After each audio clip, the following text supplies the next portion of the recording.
किन्नर चुड़ैल। गोरखपुर नाम का एक गांव हुआ करता था। उस गांव में ज्यादा लोग नहीं रहते थे। उस गांव में एक गर्भवती विधवा औरत रहती थी। उस औरत का नाम कमला था। कमला अपने घर में अकेली रहती थी। उसके पति की सारी जायदाद उसके नाम हो गई थी, पर सभी गांव वाले उस औरत को मनहूस औरत समझा करते थे और सभी उससे नफरत किया करते थे। एक बार कमला राशन की दुकान पर खाने का सामान खरीदने जाती है। भैया जी, जरा 1 किलो दाल चावल देना। अरे हाय हाय हाय हाय हाय हाय! अरे मनहूस औरत, मेरी दुकान में अपशुगन करवाने आ गई क्या? हैं? चल जा यहाँ से। मैं कुछ नहीं देने वाला हूँ तुझे। भाग भाग यहाँ से, चल जा, निकल। भैया जी, ऐसा मत कहिए। मैं गर्भवती हूँ, मुझे खाने की बहुत जरूरत है। मुझे खाना दे दीजिए। दुकानदार कमला को वहां से धक्के मारकर भगा देता है। तभी कमला रोते रोते उस गांव के किन्नरों के इलाके में आ जाती है।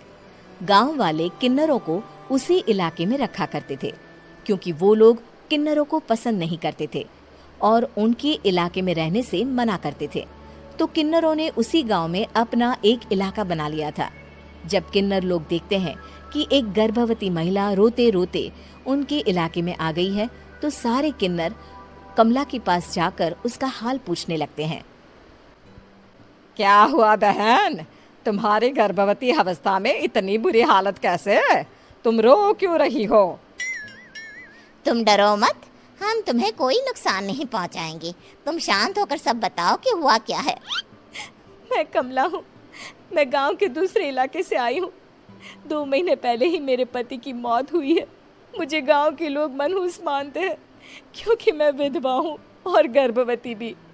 वहाँ के लोग मुझे खाने के लिए कुछ बेचने के लिए भी तैयार नहीं, जिससे मेरा गुजारा नहीं हो रहा था। कोई बात नहीं कमला, हम तुम्हारा ख्याल रखेंगे। किन्नर लोग कमला को एक खाली घर में रहने के लिए जगह दे देते हैं और उसकी देखभाल भी करते हैं। कुछ ही महीने बाद कमला अपने बच्चे को जन्म देती है, पर अफसोस, कमला बच्चे को जन्म देते ही अपनी जान गंवा देती है। जब सब किन्नर बच्चे को देखते हैं तो बहुत खुश हो जाते हैं, क्योंकि वो बच्चा भी किन्नर ही था। कमला ने एक किन्नर बच्चे को जन्म दिया था। अब इस बच्चे की देखभाल कौन करेगा? हम तो इस बच्चे को गांव के दूसरे इलाके में भी नहीं भेज सकते। और तो क्या हुआ, इस बच्चे की माँ नहीं रही तो हम इसे पालेंगे। अब ये हमारे इलाके में रहेगा, हमारे साथ रहेगा। फिर वो किन्नर उस किन्नर बच्चे को गोद ले लेते हैं, उसका नामकरण कराते हैं। उस किन्नर बच्चे का नाम शक्ति रखा जाता है। देखते ही देखते शक्ति बड़ी होने लगती है। उसके रंग रूप बहुत सुंदर थे। वो बहुत सुंदर किन्नर दिखती है। एक दिन शक्ति एक किन्नर से पूछती है, माँ जी सुनिए ना, ये गांव के दूसरे इलाके में भी तो लोग रहते हैं, तो हम वहाँ क्यों नहीं जाते? हम उनसे अलग क्यों रहते हैं? शक्ति, क्योंकि वो लोग हमारे जैसे नहीं, वो लोग हमें पसंद नहीं करते, इसीलिए हम उनसे अलग रहते हैं। क्यों? वो हमें क्यों पसंद नहीं करते? मुझे एक बार उस इलाके में जाना है। मैं एक बार वहाँ जाकर घूम कर आऊं। शक्ति, खबरदार, जो तू उस इलाके में कभी भी गई तो अपनी जान नहीं गंवाना चाहती तो उस इलाके में कभी कदम भी नहीं रखेगी, समझी? इतना कहकर वो किन्नर वहाँ से चली जाती है। शक्ति उस किन्नर की बात सुनकर बहुत रोती है। माँ जी, ऐसा कैसे कह सकती है? उन्होंने इतनी सी बात के लिए मुझे इतना डांटा। अब तो मैं उस इलाके में जरूर जाऊंगी। फिर एक दिन शक्ति गांव के दूसरे इलाके में चुपके से जाती है। ये लोग तो हमारे जैसे ही इंसान हैं, तो ये हमसे नफरत क्यों करते हैं? जब शक्ति उस इलाके में पहुंचती है तो गांव के सारे आदमी उसके रूप से मोहित हो जाते हैं। वो लोग ये अंदाजा नहीं लगा पाते कि वो किन्नर है। शक्ति की सुंदरता देखकर सारे गांव वाले उसकी तारीफ करने लगते हैं। तभी गांव का चक्कर लगाने गांव के जमींदार का बेटा हर्ष वहां पहुंचता है। हर्ष भी दिखने में बहुत सुंदर होता है। जब हर्ष ने शक्ति को देखा तो वो भी उससे मोहित हो गया, और जब शक्ति की नजर हर्ष पर पड़ी तो वो हर्ष को देखकर मोहित हो गई। आपको पहले कभी इस गांव में देखा नहीं। इस गांव में आप नए हैं क्या? जी नहीं, वो मैं बस। तभी शक्ति बोलते बोलते रुक जाती है और मन में सोचने लगती है, अगर मैंने इनको बता दिया कि मैं दूसरे इलाके से आई हूँ तो वो समझ जाएंगे कि मैं किन्नर हूँ, इसलिए मुझे इनसे झूठ ही बोलना पड़ेगा। शक्ति हर्ष को कहती है, जी हाँ, मैं इस गांव में नई आई हूँ, यहाँ अकेली रहती हूँ। वैसे आप कौन है? आप भी इसी गांव में रहते हैं? जी हाँ, मैं इस गांव के जमींदार का बेटा हूँ। आपको किसी भी चीज की जरूरत पड़े तो आप मुझे बता देना, मुझे अच्छा लगेगा।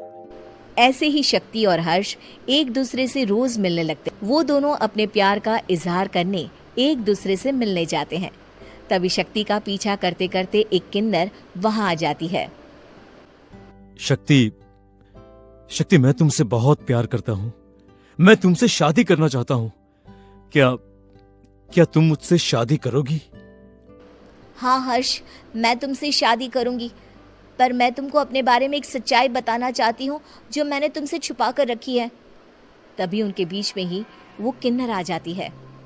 शक्ति, तेरी हिम्मत कैसे हुई ऐसा करने की? वो किन्नर शक्ति को खींचकर गांव के जमींदार के पास ले जाती है। हर्ष भी वहां शक्ति को बचाने के लिए पहुंच जाता है। जमींदार शक्ति और हर्ष के प्यार के बारे में सुनकर गुस्से में आ जाता है और शक्ति को गांव के बाहर निकालने की सजा देता है। शक्ति ये बात सहन नहीं कर पाती और कुएं में कूदकर अपनी जान दे देती है। जमींदार हर्ष की शादी गांव की एक लड़की से करवा देता है, पर हर्ष इस शादी से खुश नहीं होता। शक्ति अपना बदला लेने के लिए मरने के बाद किन्नर चुड़ैल बन जाती है। अब मैं इन गांव वालों को नहीं छोड़ूंगी, अब इनसे मैं अपने प्यार का बदला लूंगी। किन्नर चुड़ैल गांव वालों को परेशान करना शुरू कर देती है।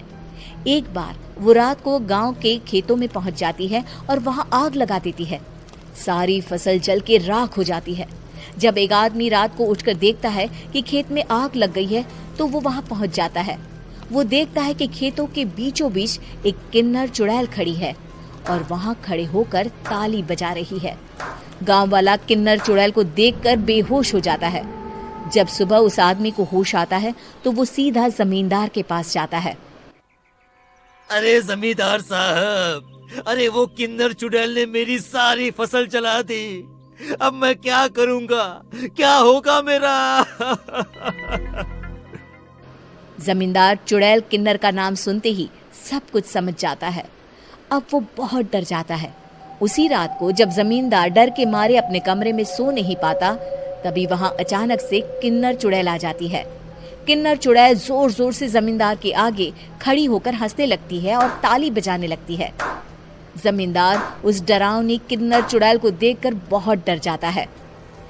तूने मेरे साथ बहुत बुरा किया, अब मैं तुझे जान से मार दूंगी। नहीं नहीं नहीं नहीं नहीं, मुझे माफ कर दो, मुझे मत मारो। मैं कभी ऐसा दोबारा नहीं करूंगा। अब तुम जो बोलोगी वही मैं करूंगा। ठीक है, मैं चाहती हूँ कि किन्नर इलाका गांव के इलाके से जुड़े और गांव का कोई भी आदमी किन्नर समाज से द्वेष ना करे, उससे नफरत ना करे, नहीं तो मैं सारे गांव को मार दूंगी। और तुम गांव में एक नया कानून बनाओ कि अगर किसी ने भी किन्नर समाज को हानि पहुंचाने की कोशिश भी करी या इनसे भेदभाव करने की भी कोशिश करी तो उनको कड़ी से कड़ी सजा मिलेगी। हाँ हाँ हाँ हाँ, मैं ऐसा ही करूंगा। तुम जो बोलोगी वो मैं करूंगा, पर मुझे जाने दो प्लीज। तब वो किन्नर चुड़ैल वहां से चली जाती है। गांव का जमींदार किन्नर चुड़ैल का कहा मानते हुए दोनों इलाकों को एक कर देता है और नया कानून भी लागू कर देता है। तब से वहां किन्नर समाज और बाकी गांव वाले शांतिपूर्वक रहने लगते हैं।